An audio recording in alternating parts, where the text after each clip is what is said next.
যে ইমাম মাহদী আলাইহিস সালাতু ওয়াস সালাম তিনি কি বাংলাদেশে আসবেন, অত্যন্ত গুরুত্বপূর্ণ বলে আমি মনে করছি। কারণ এখন একটা ট্রেন্ডিং হয়ে গিয়েছে যে ইমাম মাহদী সম্পর্কে জানার আমাদের বিরাট আগ্রহ, এবং এই বিষয়টা এত চমকপ্রদ বলে আমি মনে করি যুবকরা খুব বেশি আগ্রহী। এটাকে কিন্তু নেগেটিভভাবে নেওয়ার কোনো সুযোগ নেই, এটাকে পজিটিভভাবেই নিতে হবে। কারণ নবী সাল্লাল্লাহু আলাইহি সাল্লাম 5টা শাসনের কথা বলেছেন।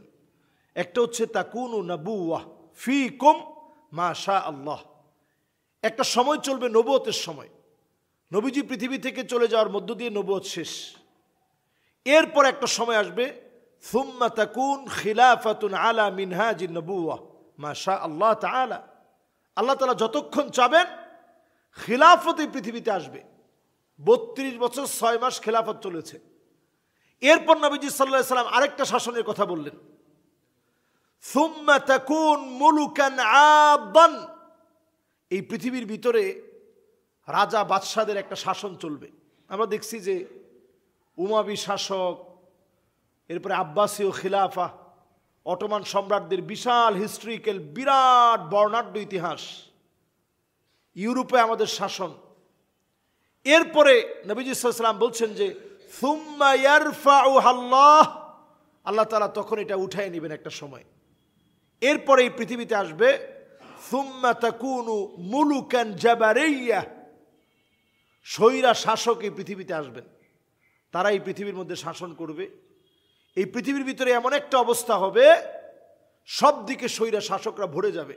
57টা মুসলিম দেশে দেখেন আপনি, অন্যগুলো বাদ দেন, কি পরিমাণ স্বৈরা শাসক জুলুম চালাচ্ছে আপনি একটু মিলায় দেখেন মুসলিম দেশগুলোতে। আমেরিকা মেক্সিকোতে প্রবেশের ক্ষেত্রে যে নিষেধাজ্ঞা আমেরিকার চালু করা, মেক্সিকোতে আমেরিকার যে নিষেধাজ্ঞা চলছে, এবং মেক্সিকোর নাগরিকরা সেখানে যাওয়ার ক্ষেত্রে যে বাধা বিপত্তি, দক্ষিণ কোরিয়া উত্তর কোরিয়া পাশাপাশি দেশ হওয়ার পরেও একজনের ছায়া একজন দেখতে পারে না। তো পৃথিবীর ভিতরে যখন এরকম স্বৈরা শাসকরা শাসন করবে, এরপরেই নবী সাল্লাল্লাহু আলাইহি সাল্লাম বলছেন একটা সময় আসবে সুম্মা তাকুনু খিলাফাতান আলা মিনহাজি নবুওয়াতিন, আবার নবীজি সাল্লাল্লাহু আলাইহি সাল্লামের সাহাবায়ে কেরামের সেই সোনালী দিনগুলো আবার আল্লাহ তাআলা ফিরিয়ে দিবেন। এই পৃথিবীতে আবার সেই সুদিনগুলো আসবে। এই সুদিন আসবে ইমাম মাহদী আলাইহিস সালাতু ওয়াস সালামের হাত ধরে। এখন উনি কি বাংলাদেশে আসবেন? এই যে প্রশ্নটা আমাদের, যে বাংলাদেশে আসবেন কিনা। হ্যাঁ, তিনি যখন এই বেল্টে যখন তিনি কাজ করবেন, এই বেল্টে যখন উনি এই বেল্টের মানুষকে নিয়ে যখন তিনি কাজ করবেন, অবশ্যই তখন হামাগুড়ি দিয়ে হলেও আমাদের দেশের মানুষ উনাকে পাওয়ার জন্য চলে যাবে, এবং সেই সময়টা এত সহজ হবে না। মানুষের রক্তগুলা টাকনু পর্যন্ত পৌঁছায় যাবে। মুসলমানরা এত পরিমাণ মাজলুম হতে হতে ত্রাহি ত্রাহি করবে। তারপরে আল্লাহ রাব্বুল আলামিন ইমাম মাহদী আলাইহিস সালাতু ওয়াস সালামের আত্মপ্রকাশ ঘটাবেন 40 বছর বয়সে।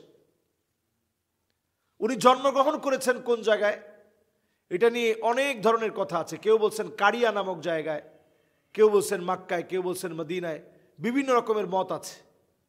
তো উনি জন্মগ্রহণ করার পরে কেউ বলছেন ইয়ামানে, এরকম অনেকগুলো ভিন্ন ভিন্ন মত রয়েছে। জন্মগ্রহণ করার পরে 40 বছর বয়সে তিনি আত্মপ্রকাশ করবেন। আত্মপ্রকাশ করার পর সারা দুনিয়াকে, মুসলমানদেরকে তিনি বায়াত দিবেন। লোকেরা বলবে আপনার বায়াত গ্রহণ করব, যদি বায়াত না দেন আপনার গর্দানে আঘাত করব, তারপরেও বায়াত না নিয়ে যাব না। সুবহানাল্লাহ বিহামদিহি। এত পরিমাণ মুসলমানের শৌর্য বীর্য বেড়ে যাবে, সবাই বলবে যে বায়াত দেন, না হয় গর্দানে আঘাত করব, তারপরেও বায়াত না নিয়ে যাব না। সেই সময় আমাদের এই বেল্ট, এই বেল্টের কিন্তু দাম অনেক, এবং এই বেল্টের বড় ভূমিকার কথা নবীজির হাদিস থেকে পাওয়া যায়। আমাদের এই পুরো বেল্ট থেকেই কালো পতাকা বাহিরা বের হবে। যারাই ইমাম মাহদী আলাইহিস সালাতু ওয়াস সালামের সঙ্গে নেতৃত্ব দিবে, ঐকমত্য পোষণ করবে, সারা দুনিয়ার মুসলিম নেতৃত্বের পিছনে কাজ করবে।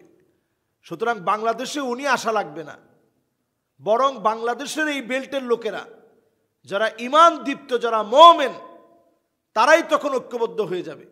তখন তো আজকে যে দেশে দেশে যে কাঁটাতার, একজন আরেকজনের দেশে যেতে পারি না, সীমানার যে দায়বদ্ধতা, কাঁটাতারের যে দায়বদ্ধতা, এই দায়বদ্ধতা দূর হয়ে যাবে।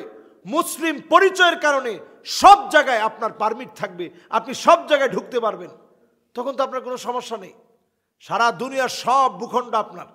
ইউসলিহুল্লাহু লাহু লাইলাতান ওয়াহিদা, এক রাত্রির ভিতরে মুসলমানরা আবার সোনালী দিন পেয়ে যাবে।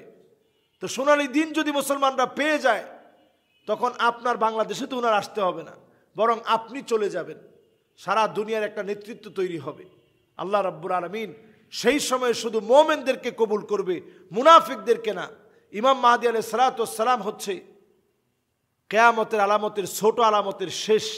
উনি কিন্তু বড় আলামত না, ছোট আলামতের শেষ। আমরা ছোট ছোট যত আলামতের কথা বলতেছি সবই প্রায় চলে আসছে, শুধু ইমাম মাহদী আলাইহিস সালাতু ওয়াস সালাম বাকি আছে। উনি আসার আগে যে প্রেক্ষাপট তৈরি হওয়ার কথা, আমি অধিকাংশ হাদিস পড়ে দেখছি, মাত্র কয়েকটা হাদিস ছাড়া সব চলে আসছে। তার মানে উনি আসার সময়টা একেবারে সন্নিকটে। আল্লাহ রাব্বুল আলামিন ঈমান নিয়ে বাতিলের মোকাবেলায় আল্লাহ তাআলা আমাদেরকে প্রস্তুত থাকার তৌফিক দান করুক। আসসালামু আলাইকুম ওয়া রাহমাতুল্লাহি ওয়া বারাকাতুহু।